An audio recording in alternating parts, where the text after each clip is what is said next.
What if almost everything you were taught about money was either incomplete, misleading, or just flat out wrong?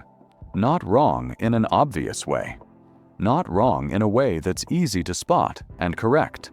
Wrong in a quiet, subtle, deeply convincing way that keeps you working harder, earning more, and somehow never getting meaningfully ahead. Wrong in a way that sounds responsible. That sounds like wisdom. That sounds like exactly what a sensible adult is supposed to believe. Here's the uncomfortable truth sitting underneath all of this. The conventional money advice most people grew up with was never designed to make you wealthy. It was designed to make you manageable, functional, predictable, a reliable participant in an economic system that needs you spending, borrowing, and working far more than it needs you thriving. So today, we're going in the opposite direction. 15 money rules that sound wrong when you first hear them. Rules that will make part of your brain push back and say that can't be right. But rules that, when you actually look at the evidence, when you actually follow the logic, turn out to be some of the most powerful financial principles you will ever encounter. Stay with me on these, because the ones that feel the most wrong are usually the ones that will change your financial life the most. Think about two people, Daniel and Ryan, both 29, both living in similar circumstances. Daniel in Dallas, Ryan in Birmingham, England, both earning solidly, not rich, not struggling, just solidly in the middle of the income spectrum. Daniel believes what he was taught. Save what's left over. Pay your bills first. A good job is the foundation of financial security. Debt is always bad. Saving money is always good. Spend less than you earn and eventually things will work out. Ryan stumbled onto a different set of rules. Rules that felt counterintuitive when he first encountered them. Rules that made him uncomfortable, that made him question advice his parents and teachers had given him with complete confidence. But he tested them anyway. 10 years later, Daniel is still financially stuck. Not broke, not desperate, just stuck in that frustrating place where the numbers never quite add up and progress never quite arrives. Ryan has a growing investment portfolio, minimal toxic debt, a business-generating side income, and something that Daniel doesn't have and can't quite name. Options. Real, tangible financial options. 15 rules. That's the gap between them. Here's every single one. Rule 1. Stop trying to save money. Start trying to build assets. This sounds wrong because saving is supposed to be the responsible thing, and it is. But saving alone, parking money in a low-interest account and watching it sit there, is not a wealth-building strategy. It's a wealth-preserving strategy at best, and a wealth-eroding strategy at worst, once inflation is factored in. Here's what this actually means. If inflation is running at 4% and your savings account is paying 1.5% interest, you're losing purchasing power every single year while doing everything right. You're saving diligently and getting quietly poorer. Assets, on the other hand, grow. Investments in diversified index funds, property that generates rental income, a business, intellectual property, things that work for you while you sleep. These are what actually build wealth over time.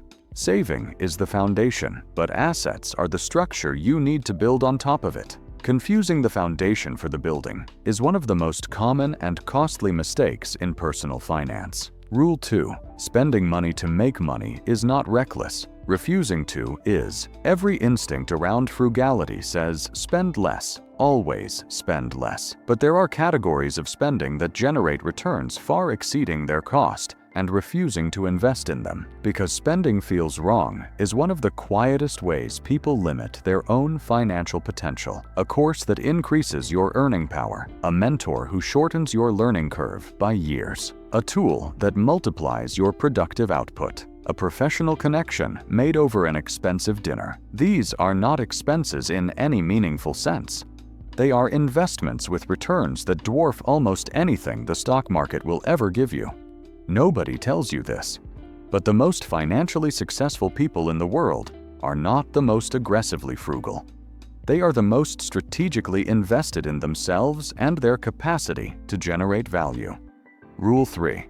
Earning more is more important than spending less. Up to a point, the frugality movement has done enormous good in making people conscious of unnecessary spending, but it has also created a damaging myth that cutting expenses is the primary path to wealth. It isn't. There is a floor to how little you can spend. You need shelter, food, transport, utilities. Below a certain threshold, there is nothing left to cut. But there is no ceiling on what you can earn. Your income is expandable in a way your expenses simply are not. This doesn't mean ignore your spending. It means don't let the obsession with cutting costs distract you from the far higher leverage activity of growing your income. One negotiated salary increase, one new skill that commands higher rates, one business that generates additional revenue can do more for your financial position in a single year than a decade of skipping coffee. Rule 4. Debt is not inherently bad. The type of debt is what matters. This one makes people deeply uncomfortable because debt has been presented as universally dangerous, something to be avoided, feared, and eliminated as fast as possible. But here's the reality that wealthy people understand and most others don't. There are two fundamentally different kinds of debt. There is debt that costs you money, consumer debt, credit cards, car finance, personal loans used to fund lifestyle. And there is debt that makes you money, a mortgage on a rental property generating income above the loan cost, borrowing to invest in a business with strong projected returns, leveraging capital to acquire appreciating assets. The wealthy use the second kind of debt as a tool. They are not afraid of debt. They are precise about it. The goal is not to eliminate all debt. The goal is to eliminate toxic debt and use strategic debt as a lever for building wealth. Rule 5. Your savings rate matters more than your income level. Two people. One earns $90,000 a year and saves 5% of it. One earns $55,000 a year and saves 30% of it. The second person is building wealth faster, by a significant margin. This sounds wrong because we naturally assume more income equals more progress. But income without savings rate is just a bigger hole with more water flowing through it. The water still disappears. The savings rate is the valve that determines how much stays. A high-income lifestyle with a low savings rate produces financial fragility. A moderate income with a high savings rate produces financial freedom. This is why some people on average salaries retire early and comfortably, while their higher-earning colleagues are still dependent on a paycheck in their 60s. Rule 6. Investing when the market is falling is often the best time to invest. Every instinct screams the opposite. The market is dropping. The news is alarming. Everyone is selling. This feels like exactly the wrong moment to put money in. But this is where it gets interesting. When markets fall, you're buying assets at a discount. The same index fund that cost you $150 per unit last month now costs $110. You're getting more ownership of the same underlying companies for less money. This is, by definition, a better deal. The people who built serious wealth through investing are disproportionately the ones who kept buying during downturns when everyone else panicked and pulled out. The market has recovered from every single crash in modern financial history. Everyone. The question is never whether it will recover. The question is whether you'll still be in it when it does. Rule 7. Paying off your mortgage early is not always smart. This one genuinely shocks people. Paying off debt early is supposed to be the responsible, sensible, admirable thing to do. And in many cases, it is. But with a low-interest mortgage, the mathematics often tell a different story. If your mortgage interest rate is 3.5% and the long-term average return of a diversified stock market index is 8%, then every extra pound or dollar you throw at your mortgage is money that could have been generating 4.5% more somewhere else. Over 20 years, the difference compounds into a substantial sum. This doesn't mean never overpay your mortgage. It means run the actual numbers for your actual interest rate before assuming early repayment is automatically the best use of your surplus income. Rule 8. Buying cheap things is often more expensive than buying quality. The cheap option feels like financial responsibility. You're spending less. That's good, except when it isn't. The cheap washing machine that breaks in 2 years and costs $300 to repair. The cheap shoes that last 1 season. The cheap tools that fail on the job. The budget mattress that costs you sleep quality and the productivity that comes with it. When you calculate cost per year of use, cheap often costs dramatically more than quality. This is not a justification for luxury spending. It is an argument for thinking in terms of cost per use rather than sticker price. A $200 item that lasts 10 years costs $20 a year. A $60 item that lasts 18 months costs $40 a year. The expensive one was twice as cheap. Rule 9. Automating your finances removes the biggest risk factor, which is you. This sounds almost insulting, but it is one of the most evidence-backed principles in all of behavioral finance. Human beings are terrible at making consistent financial decisions. We are emotional. We are susceptible to impulse. We convince ourselves that this month is different, that we deserve it, that we'll make up for it next month. And next month we say the same thing. Automation removes the human from the equation. Automatic investment contributions happen before you can decide not to make them. Automatic savings transfers move money before you can spend it. Automatic debt payments protect your credit score from your own forgetfulness. The system runs without requiring your willpower, your discipline, or your good intentions on any given day. Set it up once and let it work. Your future self will be grateful that your present self never had the option to interfere. Rule 10. Living below your means is not about deprivation. It is about power. Most people hear live below your means and translate it as live a smaller, lesser, more restricted life, and so they resist it. Because nobody wants a smaller life. But reframe it completely. Living below your means is not about having less. It is about owing less of your future income to your past decisions. Every time you don't overextend on a purchase, you retain more financial freedom going forward. You're buying yourself options. The option to change jobs. The option to take a risk. The option to say no to something that doesn't serve you. The option to weather a crisis without catastrophe. Financial power is not what you spend. It is what you keep, and what that gives you the freedom to do. Rule 11. Talking about money openly makes you richer.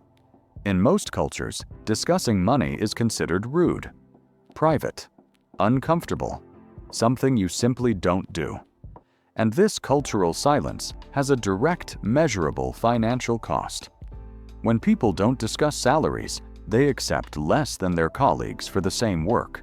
When they don't discuss financial strategies, they miss information that could save or make them thousands. When they don't discuss debt, they carry shame that prevents them from getting help. The taboo around money conversations protects the system, not you. The people who benefit from your financial ignorance need you to stay quiet and stay isolated. Find people who talk openly about money. Read, discuss, compare. The information available in an honest conversation with someone further along financially than you is worth more than almost any course or book. Rule 12. Your biggest financial asset in your 20s and 30s is time.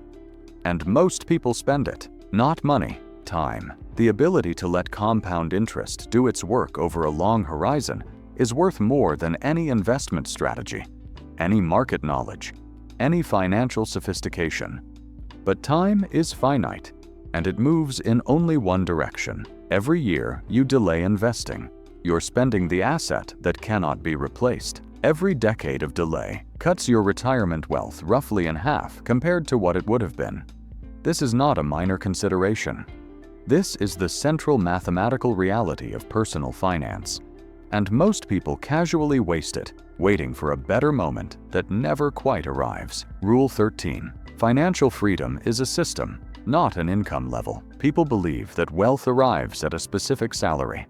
When I earn 6 figures, when I get the promotion, when the business takes off, then I'll be financially free. But financial freedom is not an income destination. It is a ratio. The ratio between what your money generates and what your life costs. When your assets produce more income than your lifestyle requires, you are financially free, And that ratio can be achieved at a variety of income levels, depending entirely on how you manage both sides of the equation. This is the part that changes everything. You do not need to earn a fortune to be financially free. You need to build a system where money works hard enough that you don't have to. Rule 14. The best investment you'll ever make is in your own financial education, not a specific stock, not a hot property market, not a promising startup. The single highest return investment available to any person at any income level is understanding how money works. Because financial literacy compounds just like interest does. Every concept you understand leads to better decisions. Better decisions lead to better outcomes. Better outcomes generate more capital and more options. And the entire upward spiral begins with nothing more than the commitment to learn. Most people spend more time researching a holiday destination than they spend studying how to manage the money they'll spend their entire working life earning. That imbalance has consequences, and those consequences compound just as reliably in the wrong direction. Rule 15. The goal is not to be rich. The goal is to stop being controlled by money. This is the last rule, and it is the one that reframes every other rule on this list. The pursuit of wealth for its own sake is an empty destination. There is always more, always a higher number, always someone with more than you. That race never ends, and it never satisfies. But freedom from financial fear, freedom from the anxiety of a declining bank balance, freedom from the helplessness of having no options, that is a real destination, a reachable one. And it doesn't require becoming wealthy by anyone else's definition. It requires building enough. Enough to be secure, enough to have choices, enough that money becomes a quiet tool in the background of your life, rather than a constant, grinding source of stress in the foreground. That version of financial success is available to far more people than the culture would have you believe. Here's the thing about every rule on this list. None of them are complicated. None of them require a financial degree or an extraordinary income or insider knowledge or unusual luck. They require something far more demanding than any of those things. They require you to think differently from the people around you, to resist advice that sounds authoritative but serves someone else's interests, to act on logic rather than habit, to be willing to look unconventional in the short term for outcomes that feel impossible until suddenly they aren't. The rules sound wrong because the culture taught you the opposite, but the culture is not optimized for your financial freedom. It never was. Pick 3 rules from this list. Just 3. The 3 that felt most uncomfortable. The 3 your brain pushed back on the hardest. Those are your starting points. Write down one concrete action each rule suggests for your life right now. Not eventually, not when things calm down. Right now. This week, with what you actually have. Then do those 3 things. And watch what happens when you stop following rules that were never designed to help you. The conventional wisdom about money has built a world where most people work their entire lives and retire with barely enough to survive. A world where financial stress is so common, it feels like a personality trait rather than a solvable problem. The rules that actually work look wrong at first glance. They feel uncomfortable. They go against what parents said, what teachers implied, what culture constantly reinforces. But somewhere in that discomfort is the gap between the financial life you have and the financial life you're capable of building. You just heard 15 ways to close it. The only question left is whether you will.